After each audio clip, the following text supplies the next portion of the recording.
వివరించాము అధ్యక్ష.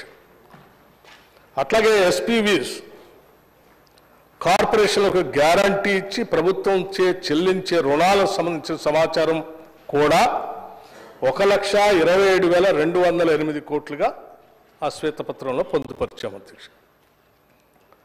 ప్రభుత్వ గ్యారంటీతో కార్పొరేషన్ తీసుకున్న రుణాలు కార్పొరేషన్లే చెల్లించేవి అనేటువంటి అంశాన్ని కూడా స్పష్టంగా దాంట్లో పొందుపరిచి 95,462 కోట్లుగా వాటిని కూడా చూపించడం జరిగింది అధ్యక్ష.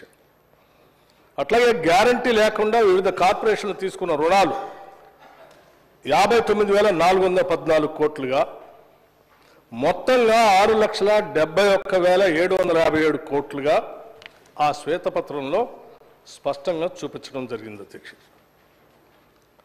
అయితే గత సంవత్సరం ఈ రాష్ట్ర ప్రభుత్వం ఏం చేసింది అనేటువంటి అంశాలతో పాటు ఈ శ్వేతపత్రంలో మేము చూపించినటువంటి అప్పులు సక్రమంగా లేవు, సభను తప్పుదోవ పట్టించారు, ప్రజల్ని తప్పుదోవ పట్టించారు. తప్పుదోవ పట్టించడమే కాకుండా గత సంవత్సరం కాలంగా మీరు అప్పులు ఎక్కువగా చేశారు, చేసిన అప్పులతో ఏమి ఆస్తులు సృష్టించలేదు, ఏమి చేయకుండా తెచ్చిన అప్పులన్నింటినీ దుబారా చేశారు అని చాలా ఆందోళన చెందుతూ గౌరవ సభ్యులు ఆర్థిక శాఖ మంత్రిగా పనిచేసినటువంటి మిత్రులు హరీష్ రావు గారు చాలా ఆందోళన చెందుతూ సభ బయట కూడా చాలా పెద్ద ఎత్తున మాట్లాడుతూ వచ్చారు అధ్యక్ష. సో దీనికి సంబంధించి రాష్ట్ర ప్రజలకి మేము ఆనాడే ఏ రకంగా అయితే శ్వేతపత్రానికి సంబంధించినటువంటి సమాచారం ఇచ్చామో ఆ ఇచ్చినటువంటి సమాచారం తప్పు అని చెప్పి వారు కొన్ని ఆర్బీఐ సంబంధించిన రిపోర్ట్ను తీసుకొని వచ్చి చూపిస్తూ ఉన్నారు. ప్రజలు కూడా నమ్మే ప్రమాదం ఉంది అధ్యక్ష. ఎందుకంటే ఉన్నది లేనట్టు లేనిది ఉన్నట్టుగా చూపించడం అనేది వారికి వెనతో పెట్టిన విద్య. అందుకే వాస్తవ విషయాలు రాష్ట్ర ప్రజలకు తెలియాలనేటువంటి ఆలోచనతోనే రాష్ట్ర రుణాలు స్వల్ప వ్యవధి చర్చ పైన మేము ఈ చర్చని రాష్ట్ర ప్రభుత్వమే ముందుకొచ్చి ఈరోజు చర్చ మొదలుపెట్టింది అధ్యక్ష. దీనికి సంబంధించి సరే శ్వేతపత్రం దగ్గర నుంచి మొదలుపెట్టారు కాబట్టి అధ్యక్ష నేను శ్వేతపత్రంలో ఏం చూపించామనేది కూడా చెప్పదలుచుకున్నాను అధ్యక్ష. శ్వేతపత్రం దీంట్లో పేజ్ నెంబర్ 20 టేబుల్ నెంబర్ 9లో చాలా స్పష్టంగా ఇప్పుడు మేము ఇచ్చిన నోట్ ప్రకారమే ఎఫ్ఆర్బిఎం లోన్స్ 3,89,673 కోట్లు, government guaranteed loans raised by SPVs but are serviced by government 1,27,208 కోట్లు, government guarantee loans which are raised by SPVs and serviced by them 95,462 crores, non-guaranteed loans which are raised and serviced by SPVs, corporations and institutions, public institutions 59,414 crores అధ్యక్ష. వాస్తవంగా మేము ఆ రోజు ఉన్నటువంటి అప్పులకు సంబంధించి చూపించింది 6,71,757 కోట్ల అధ్యక్ష. వాస్తవానికి దీనికంటే ఇంకా ఎక్కువ ఉంది అధ్యక్ష. అసలు దాన్ని కూడా చూస్తే మేము పెండింగ్ బిల్స్ సంబంధించి అధ్యక్ష దీంట్లో పేజ్ నెంబర్ 30 సపరేట్గా చూపించాం. దాంట్లో ఏముంది అధ్యక్ష, పెండింగ్ బిల్స్ 40,154 కోట్లు ఉంది అధ్యక్ష. 40,154 crores ఈ తెచ్చిన అప్పులు కాకుండా ప్రజలకి, కార్పొరేషన్లకి, మిగతా వాటికి, మిగతా సంస్థలకి, ఉద్యోగస్తులకి, చిన్న కాంట్రాక్టులకి, లేకపోతే మిగతా చిన్న ఉద్యోగస్తులకు కావాల్సినటువంటి ఆ పెన్షన్స్, ప్రావిడెంట్ ఫండ్లకి, లేకపోతే మెస్ బిల్స్కి, లేకపోతే ఈ మందులు హాస్పిటల్ ఇచ్చే మందులకి, వీటన్నిటికి కలిపి 40,000 కోట్లు అప్పులు పెట్టిపోయారు. ఆ అప్పు కూడా ప్రభుత్వం కట్టాల్సింది. సో అవి కలిపితే 7,11,911 కోట్ల రూపాయలుగా ఇది ఆనాడు ఉన్నటువంటి అప్పు అధ్యక్ష. దీనికి సంబంధించి ఈ 3 అంశాల్లో వారికి ఏమీ అభ్యంతరం లేదన్నట్టుగానే సభలో మాట్లాడారు, బయట కూడా మాట్లాడారు. వారి అభ్యంతరం చెప్పే వల్ల ఒకదాని మీద ఇప్పుడు వీటన్నిటిలో కూడా దేని మీద అంటే government guaranteed loans raised by SPVs but are service by government 1,27,208 కోట్లు లేవు. అది మీరు ఎక్కువగా చేసి చూపిస్తా ఉన్నారు. అదేదో 38,000 crores ఉంది కదా, అంత ఎక్కువ ఎట్లా చూపిస్తారు, మీరు సభను తప్పుదోవ పట్టిస్తున్నారు, ఇది కరెక్ట్ కాదని అన్నారు. ఫైన్ అధ్యక్ష. సరే, దాని గురించి కూడా సవివరంగా నేను సభకి రాష్ట్ర ప్రజలకు వివరిస్తాను. దాంతోపాటు ఇంకో అంశం కూడా చెప్పారు అధ్యక్ష. ఇంకోటి ఏంటంటే ఈ సంవత్సర కాలం నుంచి మీరు చాలా 1,00,000 కోట్ల పైబడి అప్పు చేశారు, ఆస్తులు ఏం సృష్టించలేదు, దూబరా చేశారు, ఎవరికి ఏమి చేయలేదు అన్నారు అధ్యక్ష. దానికి సంబంధించి సరే నేను వన్ ఆఫ్టర్ ది అదర్ వివరిస్తూ వస్తాను అధ్యక్ష. ముందుగా నేను సంవత్సర కాలం నుంచి మేము ఏం చేశామనేది మీ దృష్టికి తీసుకొని వస్తాను అధ్యక్ష. సంవత్సర కాలం నుంచి వారు చెప్పినట్టుగా మేము ఏ దాంట్లో ఎంత తీసుకున్నది అనేది చాలా స్పష్టంగా మీ దృష్టికి సభ దృష్టికి తీసుకొని రాదలుచుకున్నాం. ఉదాహరణకు అధ్యక్ష, ఎఫ్ఆర్బిఎం లోన్స్ మేము తీసుకొచ్చింది 52,118 కోట్లు. మేము ప్రిన్సిపల్ అమౌంట్ కట్టింది 17,018 కోట్లు, ఇంట్రెస్ట్ కట్టింది 26,298 కోట్లు. ఒక్క నిమిషం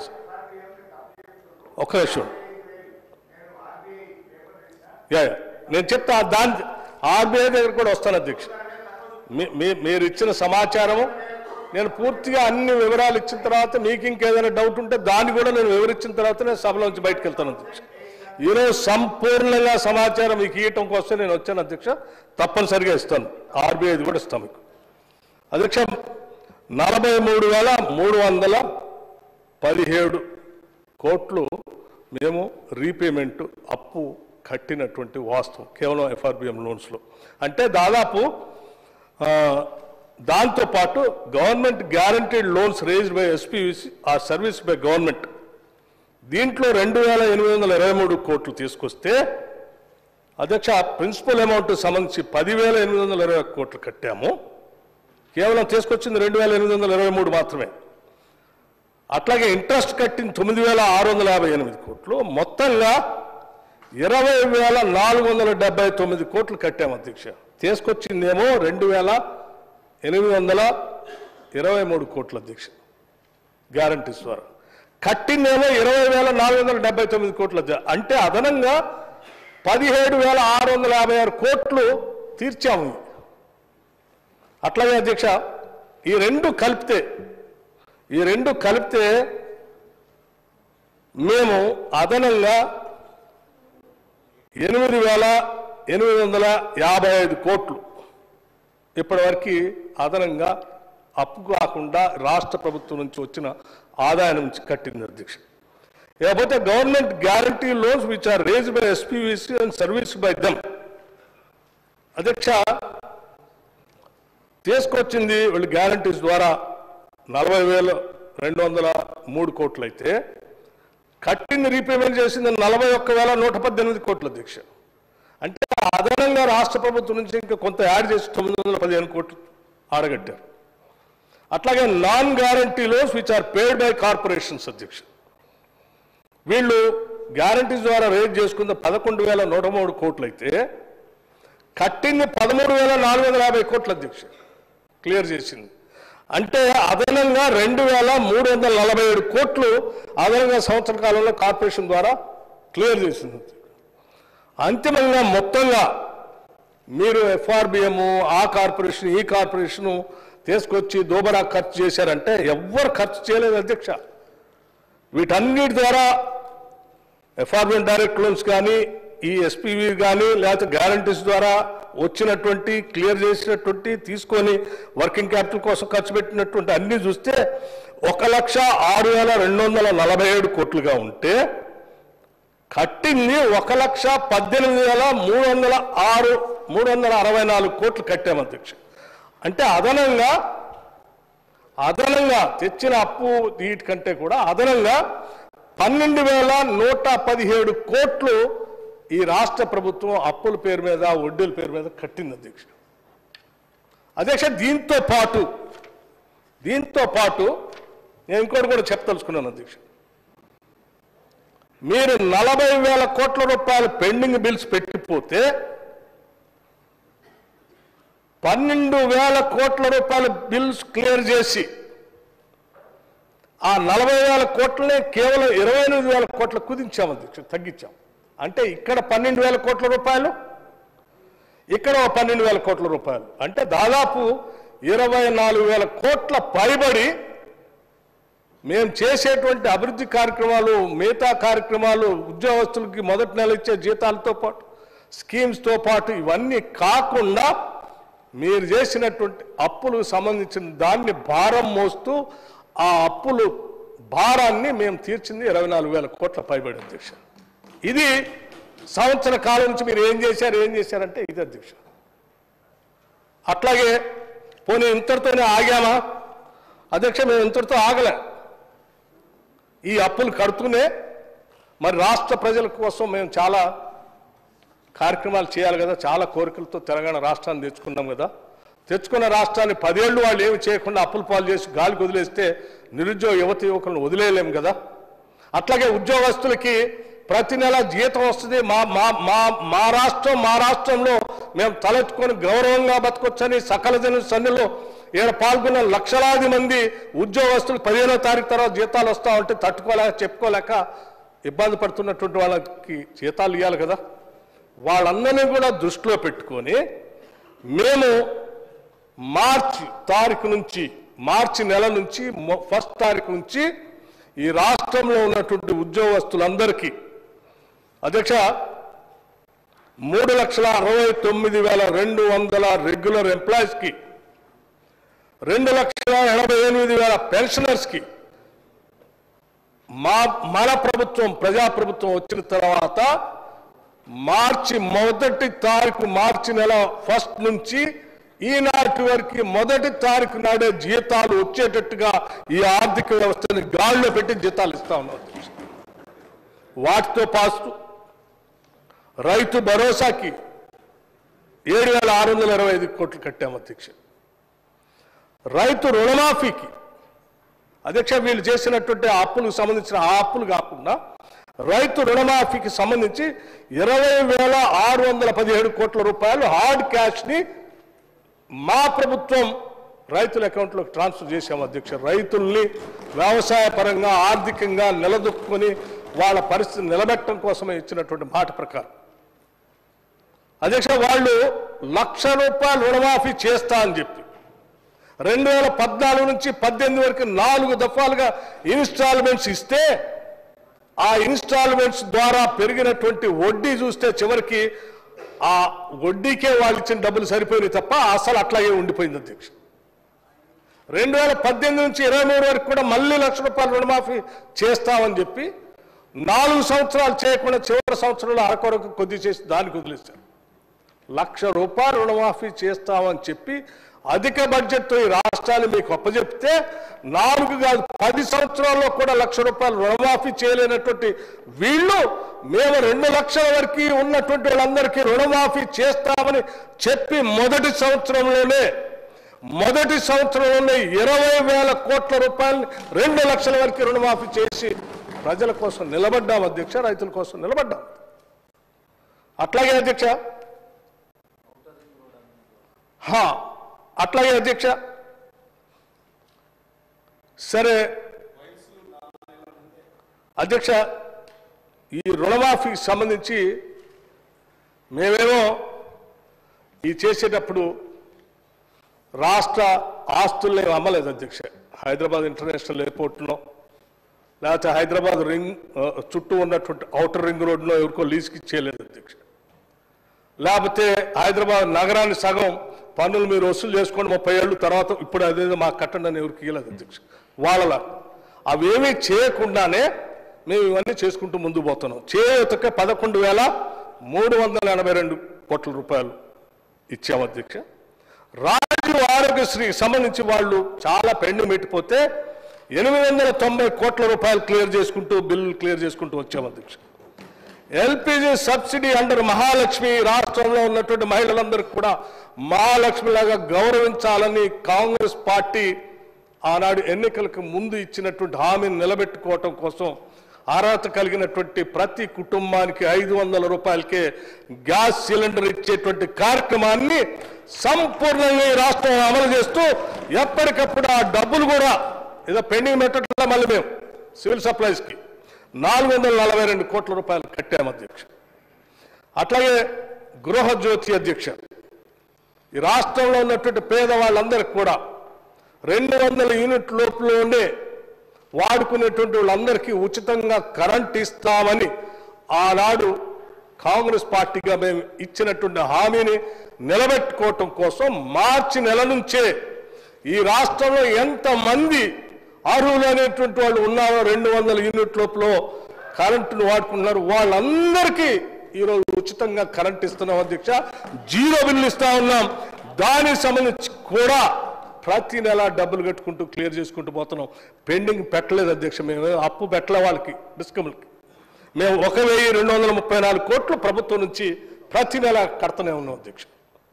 అట్లాగే పవర్ సబ్సిడీ అధ్యక్ష, వ్యవసాయానికి సంబంధించి రైతులకు క్వాలిటీ పవర్ ఇవ్వాలనే మా పేటెంట్ ఏదైతే ఉందో ఉచితంగా రైతులకి కరెంట్ ఇచ్చేటువంటి వ్యవసాయానికి సంబంధించిన కరెంట్ని క్వాలిటీ పవర్ ఇస్తూ వాళ్ళకి ఇబ్బంది లేకుండా చేయటం కోసం 11,141 కోట్ల రూపాయలు వాళ్ళకి సబ్సిడీ పేరు మీద కట్టాము అధ్యక్ష. దీనికి సంబంధించిన డబ్బుల్ని ప్రతి నెల మళ్ళీ బకాయిలు పెట్టట్లేదు అధ్యక్ష. ప్రతి నెల వాళ్ళకి డబ్బులు కట్టుకుంటూ వచ్చాము అధ్యక్ష. మీరు ఎంత బకాయి పెట్టారో నేను చెప్తాను అధ్యక్ష. అధ్యక్ష మీరు ఎంత బకాయి పెట్టారో కూడా అధ్యక్ష. ఇన్సూరెన్స్ టు ఫార్మర్స్, రైతుల గురించి చాలా గొప్పగా చెప్తా ఉంటారు అధ్యక్ష. మాది రైతు ప్రభుత్వాన్ని. వారు వచ్చిన దగ్గర నుంచి ఇన్సూరెన్స్ బంద్ చేశారు, పంట నష్టపరిహారం బంద్ చేశారు, అట్లాగే డ్రిప్ ఇరిగేషన్ బంద్ చేశారు, పాలీ హౌజులు బంద్ చేశారు, మెకనైజేషన్ ఆఫ్ అగ్రికల్చర్ బంద్ చేశారు అధ్యక్ష. మొత్తాన్ని అన్నింటినీ ఎత్తేసి గాలికి వదిలేస్తే మేము రాగానే రైతులకు ఇన్సూరెన్స్ ఉండాలని చెప్పి మా ముఖ్యమంత్రి రేవంత్ రెడ్డి గారు రైతు సంబంధించిన వ్యవసాయ శాఖ వాళ్ళందరినీ పిలిచి కూర్చోబెట్టి ఇన్సూరెన్స్ కట్టాల్సిందే అని చెప్పి మా అందరికి చెప్తే మేము రూపాయి పోగేసి 1,514 కోట్ల రూపాయలు రైతుల కోసం ఇన్సూరెన్స్ ప్రీమియం మేము కట్టాము అధ్యక్ష. వదిలేశారు వాళ్ళు గాలికి. అట్లాగే అధ్యక్ష రైస్ సబ్సిడీ అధ్యక్ష ఎక్కడా ₹1 పెండింగ్ పెట్టలేదు. 1,647 కోట్ల రూపాయలు రైస్ సబ్సిడీకి సంబంధించి బిల్స్ క్లియర్ చేసుకుంటూ వచ్చాం. ప్రతి నెల సబ్సిడీకి సంబంధించి డబ్బులు ఇచ్చుకుంటూ పోతా ఉన్నాం. అట్లాగే అధ్యక్ష ఇంకా నిన్న చాలా మాట్లాడారు అధ్యక్ష స్కాలర్షిప్స్ గురించి, డైట్స్ గురించి. అధ్యక్ష డైట్ బిల్స్ గురించి నేను కూడా చెప్పాలి. 10 ఏళ్ళు అధ్యక్ష ఈ రాష్ట్రంలో ఏ పని చేసినా పెరిగిన ధరలకు అనుగుణంగా ధరలు పెంచుకుంటూ వాళ్ళకి బిల్లులు ఇచ్చేటువంటి సాంప్రదాయం ఉన్నటువంటి ప్రభుత్వంలో మరి 10 ఏళ్ళు హాస్టల్స్, రెసిడెన్షియల్ స్కూల్స్లో, లేకపోతే హాస్టల్స్లో, లేకపోతే హాస్పిటల్స్లో, లేకపోతే జైల్లో ఉన్నటువంటి వాళ్ళకు కూడా పెట్టేటువంటి భోజనానికి సంబంధించి 10 ఏళ్ళు వీళ్ళు పెరిగిన ధరలకు అనుగుణంగా రూపాయి కూడా పెంచలేదు అధ్యక్ష. పెంచకపోవటం వల్ల వాళ్ళకి సప్లై చేసేటువంటి వాళ్ళు కూరగాయలు,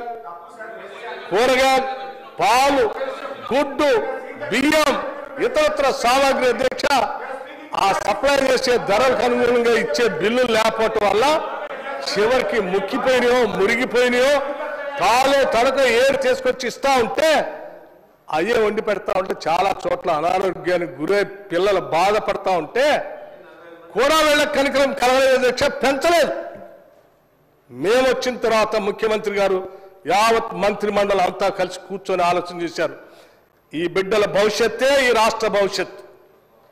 వీళ్ళ భవిష్యత్తు బాగుండాలని చెప్పి ఆరోగ్యకరంగా న్యూట్రిషన్గా ఎదగాలంటే వాళ్ళ డైట్ ఛార్జెస్ పెంచాలని ఒకటేసారి 40% డైట్ ఛార్జెస్ పెంచింది ఈ ప్రభుత్వం అధ్యక్ష. కాస్మెటిక్ ఛార్జెస్ 200% పెంచింది అధ్యక్ష. ఇది మాకు ఈ రాష్ట్ర బిడ్డలపైన ఉన్నటువంటి మమకారం, బాధ్యత. ఆ బాధ్యతను మేము నెరవేర్చుకుంటూ పోతా ఉంటే వీళ్ళు తగుదనమ్మా అని రెసిడెన్షియల్ స్కూల్స్ పోయి ఆ స్కూల్ బిల్డింగ్స్ కట్టలేదు, వాళ్ళ పెట్టే భోజనానికి సంబంధించిన డబ్బులు పెంచలేదు, మళ్ళీ ఇప్పుడట్ట తగిన ఆడిపోయి వాళ్ళ కోసం ఏదో పోరాటం చేస్తున్నాం, వాళ్ళ కోసం ఉద్యమిస్తున్నాం, వాళ్ళ కోసం బతుకుతున్నాం అని చెప్తా ఉన్నారు. ఎట్లా అధ్యక్ష ఇది? అధ్యక్ష, మేము కేవలం డైట్ పిల్స్ పెంచడమే కాదు, ఈ రెసిడెన్షియల్ స్కూల్స్ సంబంధించినటువంటి ఇన్ఫ్రాస్ట్రక్చర్ కూడా, హాస్టల్ బిల్డింగ్స్ అన్ని కూడా ఒకటే తరగతుల్లో, అక్కడే భోజనం, అక్కడే పాఠాలు, అక్కడే పడుకోవటం. ఈ ఇబ్బంది ఏందని ఆలోచన చేసి మొత్తం మంత్రిమండలంతా కూర్చొని అసలు భారతదేశం మనకెళ్ళి చూడాలనేటువంటి ఆలోచన ఉండే విధంగా గొప్పగా గర్వంగా ఉండేటట్టుగా యంగ్ ఇండియా ఇంటిగ్రేటెడ్ రెసిడెన్షియల్ స్కూల్స్ని ఈరోజు రాష్ట్ర ప్రభుత్వం డిజైన్ చేసి ముందుకు పోతుంది. అన్ని శాసనసభ నియోజకవర్గాలు శాంక్షన్ చేసి ముందుకు పోతా ఉంది. అధ్యక్ష, ఇది ఇంటర్నేషనల్ స్టాండర్డ్స్లో ఉండేటువంటి అద్భుతమైనటువంటి రెసిడెన్షియల్ స్కూల్స్. అధ్యక్ష, అది ఈ రాష్ట్ర ప్రభుత్వానికి ఉన్నటువంటి కమిట్మెంట్. అట్లాగే అధ్యక్ష, ఆర్టీసీ సంబంధించి మహాలక్ష్మి పేరు మీద రాష్ట్రంలో ఉన్నటువంటి మహిళలందరినీ మహాలక్ష్మిగా మేము గౌరవిస్తున్నాం, పూజిస్తున్నాం. అది మన సాంప్రదాయం కూడా. అందుకోసం వాళ్ళ కోసం మేము ఒక పథకాన్ని ఈ రాష్ట్రంలో ఏ మూల నుంచి ఎక్కడికి ప్రయాణం చేసినా ఆర్టీసీ బస్సులో ఉచితంగా ప్రయాణం చేయటం కోసం ఒక పథకాన్ని మేము అనౌన్స్ చేశాం. రాగానే ఆలస్యం అవుతుందేమో అని చెప్పి అసెంబ్లీలో ప్రమాణ స్వీకారం చేసిన అరగంటలోనే బయటికి పోతే ఆలస్యం అవుతుందనే బస్సులను కూడా ఇదే అసెంబ్లీకి తెప్పించుకొని ఇక్కడ నుంచే ఆర్టీసీ మహాలక్ష్మి పథకాన్ని ప్రారంభం చేసి దానికోసం 1375 కోట్ల రూపాయలు చెల్లించాము ఆర్టీసీ. ఈరోజు రాష్ట్ర ప్రభుత్వం ఈ నిధులు చెల్లించడం వల్ల రాష్ట్రంలో ఉన్నటువంటి మహిళలు కోట్ల సార్లు ఆ బస్సుల్లో ఉచితంగా తల్లిగారింటికో, హాస్పిటల్కో, బిడ్డను చుట్టానికి స్కూల్కో, లేకపోతే ఇంకొక పెళ్ళిళ్ళకో, లేకపోతే దేవాలయాలకో ఎక్కడ పడితే అక్కడ ఉచితంగా ప్రయాణం చేయగలుగుతున్నారు. అలా ప్రయాణం చేయగలుగుతున్నటువంటి మహిళలకు సంబంధించినటువంటి టిక్కెట్ల ధరని ఈరోజు రాష్ట్ర ప్రభుత్వం ఈ రాష్ట్రానికి ఉన్నటువంటి ప్రభుత్వ రంగ సంస్థకి ప్రతి నెల డబ్బులు కట్టడం వల్ల 1375 కోట్లు ఇప్పటికల్లా కడితే తద్వారా అది ఆపరేషనల్ ప్రాఫిట్స్లోకి వచ్చి ఆర్టీసీ ఏమైపోతుందనే ఆందోళన నుంచి ఈరోజు ఆర్టీసీ అద్భుతంగా ఈ రాష్ట్రంలో ఎదుగుతూ ఉంది అధ్యక్ష. ఇది రాష్ట్ర ప్రభుత్వం ఆ పక్కన మహిళలకు మేలు చేస్తూ ఇంకో పక్కన మన ప్రభుత్వ రంగ సంస్థను కూడా బతికించుకుంటూ ముందుకు వెళ్తా ఉన్నాం అధ్యక్ష. దాంతోపాటు కళ్యాణ్ లక్ష్మి షాదీ ముబారక్ సంబంధించి 2311 కోట్ల రూపాయలు అంటే అధ్యక్ష వీటన్నిటికీ స్కీమ్స్ సంబంధించి జీతాలకు సంబంధించి 61,194 కోట్ల రూపాయలు ఈ 10-11 నెలల్లో రాష్ట్ర ప్రభుత్వం ఖర్చు పెట్టింది అధ్యక్ష. ఒక పక్కన అప్పులు కడుతూ ఇంకో పక్కన ఇవన్నీ చేసుకుంటూ ఇన్ని వేల కోట్ల రూపాయలు ప్రజల కోసం ఖర్చు పెడుతూ ముందుకు పోతా ఉన్నాం. ఏం చేసింది రాష్ట్ర ప్రభుత్వం? డబ్బులన్నీ దోబరా చేసింది. ఏం దోబరా చేసినావు? మీరు తీసుకొచ్చిన అప్పులకి వడ్డీలు అసలు కట్టలేక ఆ కట్టే కార్యక్రమంలో ఇన్ని వేల కోట్లు కడుతూ ఈ రాష్ట్రాన్ని ఆర్థిక పరిస్థితిని గాడిలో పెట్టుకుంటూ ముందుకు పోతా ఉన్నాం అధ్యక్ష. ఇది మేము గత సంవత్సరంగా మీరు ఏం చేశారంటే ఇది చేశాం. ఇంకా ఏదైనా సమగ్రమైన సమాచారం కావాలంటే నా దగ్గర ఇంకా ఉంది, హరీష్ రావు గారికి నేను ఇస్తా అధ్యక్ష. హరీష్ రావు గారు చాలా సంవత్సరాలు ఆర్థిక శాఖ మంత్రిగా పనిచేశారు. అంతకుముందు హెల్త్ మినిస్టర్గా కూడా పనిచేశారు, ఆరోగ్య శాఖ కూడా. అంతకుముందు మా ప్రభుత్వంలో కూడా యూత్ సర్వీసెస్ చేశారు అధ్యక్ష 2004. సో వారికి అనుభవం ఉంది అధ్యక్ష. ఒకవేళ ఏదో అనుభవం లేనటువంటి మంత్రి గారు మాట్లాడారన్నా, గౌరవ సభ్యులు మాట్లాడారన్నా నేను అర్థం చేసుకోవద్దు అధ్యక్ష. మరి హరీష్ రావు గారు అంత అనుభవం ఉన్నటువంటి వారు ఆర్బీఐ ఇచ్చినటువంటి రిపోర్ట్ను తీసుకొని వచ్చి ఈ రిపోర్ట్ను చూపిస్తూ మీరు సభను తప్పుదోవ పట్టిస్తున్నారని మాట్లాడుతూ ఉన్నారు. I'm coming to that point only అధ్యక్ష. ఏం చేశామో చెప్పాము. ఆర్బీఐ రిపోర్ట్ గురించి మనం మాట్లాడుకుందాం. ఆర్బీఐ రిపోర్ట్ ఏంటి అధ్యక్ష?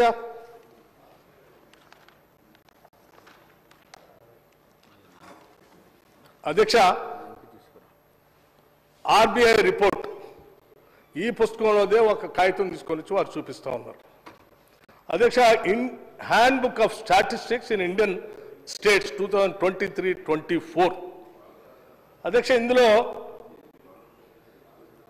గ్యారంటీస్ సంబంధించినటువంటి కాలం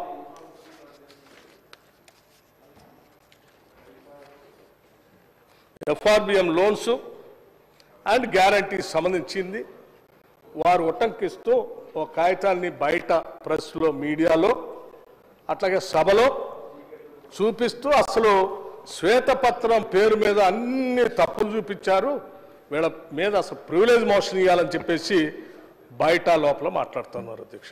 ప్రివిలేజ్ మోషన్ ఎవరి మీద ఇవ్వాలో వాస్తవాలని సభ ముందు పెడితే పూర్తిగా అంతా అర్థమైన తర్వాత సభ నిర్ణయం చేయవలసిందిగా నేను విజ్ఞప్తి చేస్తాను అధ్యక్ష. ముందుగా దీనికి సంబంధించి అధ్యక్ష పేజ్ నెంబర్ 478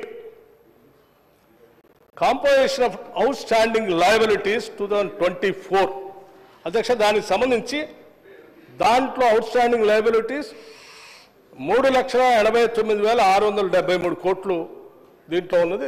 దీనికి సంబంధించి వారికి ఏమి ఇబ్బంది లేదనుకుంటున్నాను. ఇక వారు ఇబ్బందిగా చూపించేది ఇప్పుడు మనందరికి చూపించేది ఎందుకంటే అదే సంవత్సరం ఉంది కాబట్టి నేను చూపిస్తున్నాను. ఇది ఎందుకు చూపించారు అధ్యక్ష? ఈ ఆర్బీఐ కూడా